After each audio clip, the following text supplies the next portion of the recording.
Yoda, my old friend, it is I, Qui-Gon Jinn. Star Wars: The Clone Wars is coming back in a major way. What is it like for you to get to re-bring this show back out for people who wanted more of it?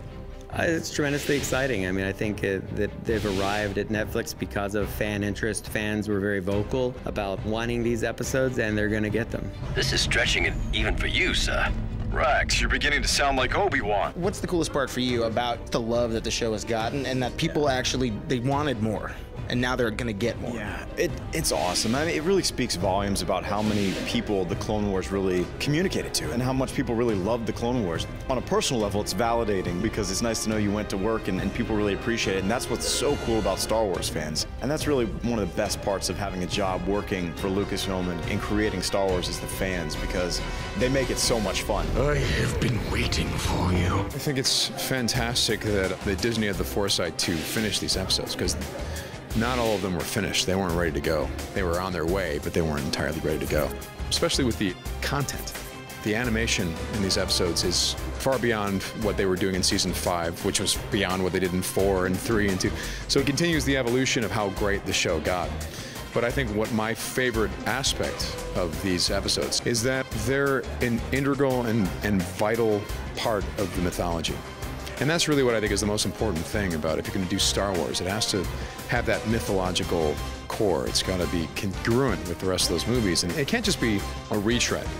It's got to say things that change the way you look at those things. And these Yoda episodes certainly do that. They utilize Yoda in a way that we haven't quite seen before.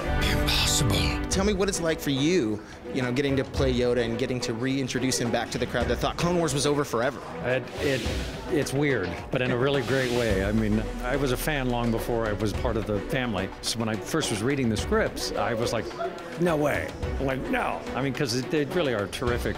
Just reading them as a fan, I'm just sitting there going, okay, this is going to be awesome. Is this a good finish for you now that people can finally see the end of the Clone Wars? Yeah, it's a very good finish. I mean, I think we're lucky we had these episodes. I love to say we had a lot more.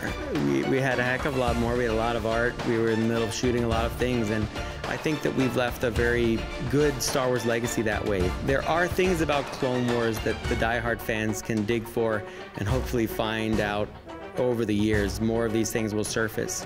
Thanks to the new future of Star Wars with Kathy Kennedy and the story team we have here, I think it's going to be possible to get many of these ideas to surface. Kathy is such a great storyteller herself. She brings great people here to tell stories. And so it's an exciting time for Star Wars fans that way. There's going to be a lot of it coming out, but it's all with an eye on making sure that it's quality and it's good and that its origins are very true to the Star Wars George Lucas was making. It's an exciting time, not just for Clone Wars' future, but I just think Star Wars in general.